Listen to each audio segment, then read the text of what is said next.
Students. I am out here on my porch. It's a beautiful day. It's, I don't know, about 65 degrees. And this is what I get to look at. I don't know if you can even see that, but it's just a beautiful pond. And by the way, our turtles have disappeared. So if anybody has any ideas about why our turtles are gone, let me know, because this is very disturbing. But what I want to talk to you is about Spacecat today. So when we're talking about space cats, remember what that is. It's just another way we did this to help you to help you identify the elements of an essay, an argument essay, so that you can analyze it. And so there's no way that you can really analyze a piece until you understand the elements. And so that's why we wrote so many précis at the beginning of the year and all through. And then we learned, instead of soapstone, we learned there was another way to look at it, and we call that Spacecat. Either way, it's fine. I'm going to use Spacecat today, and we're going to be looking at Emerson. So if you have not recently read Emerson, you need to go ahead and do that, because if you don't, this is not going to be as helpful for you.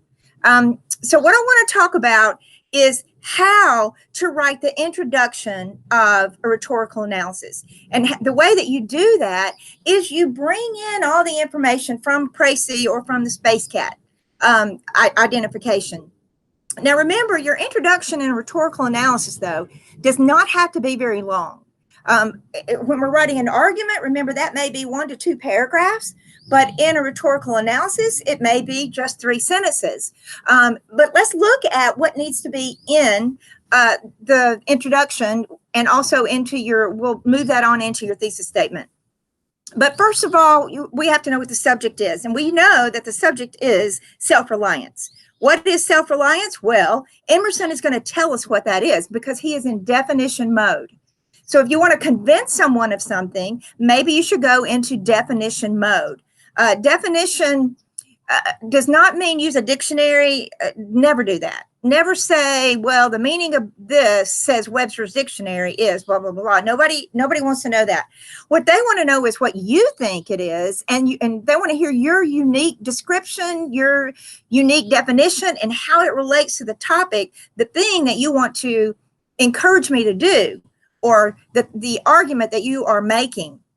And so that is his purpose here, then, is to define self-reliance and encourage people to be self-reliant. He tells how to do it, and he tells why to do it. So then the audience, or readers, learners, people like you who are reading the essay because you were told to do it.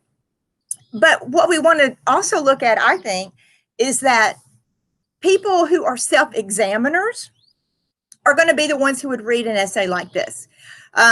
Melancholy, if you will. So remember, if you were in my 9th grade class, that you know that a melancholy means sad, but a melancholy personality doesn't mean that you're sad, but it means that you think inwardly, that you're self-examining, wondering why you act the way you do and why others act the way they do, and they become insightful people. So we can be sure that Emerson was a melancholy, and he is writing to those who want to think inwardly.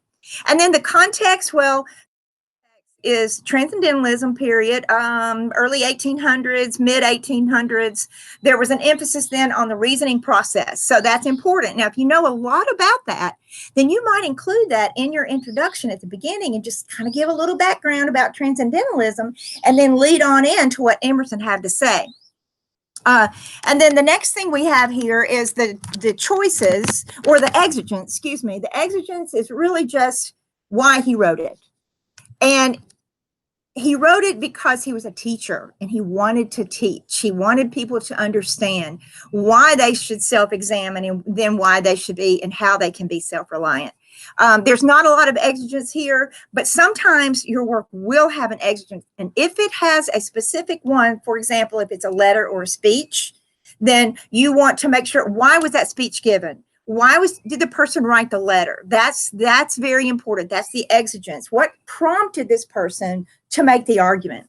And then you have choices. And what we mean by choices here is we're really talking about rhetorical strategies. So the rhetorical strategies of Emerson are many, and you get to choose what you think they are. So what is his strategy to help us to understand about self-reliance and why it's important? So I'm going to just tell you, and you can see it here. These are some of the ideas that you could write. I chose punctuation and gave the 3 different punctuations to look at. But I would never say Emerson uses punctuation to explain his idea about self-reliance and its importance. I wouldn't do that because, duh, everybody uses punctuation. I'm not going to say he uses diction because everybody uses words. I'm not going to say he uses syntax because, duh, everybody uses sentence structure. But instead, I chose to say that he uses punctuation, semicolons, colons, and dash, in order to explain his idea that people need to become self-reliant. He uses these different terms in order to, or excuse me, not terms. He uses these different punctuation marks to help to explain. Actually, he uses them, and I will explain that he uses it to include juxtaposition and antithesis.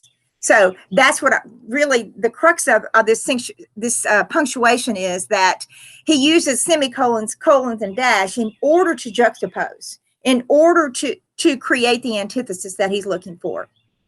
But you might say, oh, Emerson uses a variation of syntax to juxtapose his ideas for clarity. So that's another way that you could say it. You could use other examples. You could say something about his logical, maybe syllogisms, his logical approach. You could do any of those. And then the next thing is, I can't see my thing. Okay, appeals.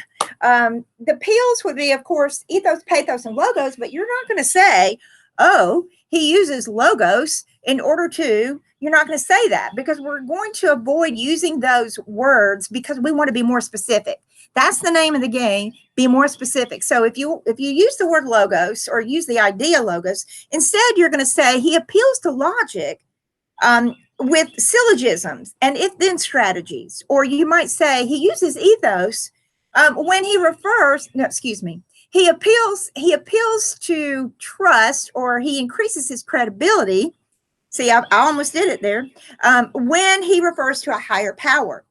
Or you might say he uses pathos, he sprinkles in pathos by using words that emotionally connect us to his idea.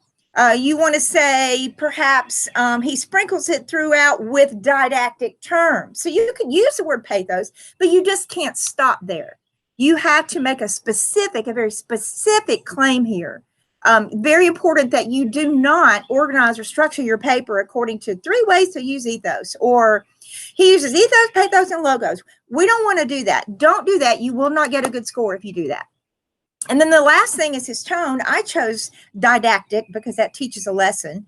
You might choose another word. That's why it's so important that you have a list of tone words and a list of action verbs so that you can show he says this and he does it how? How does he do it? What is the action verb? And the tone is what?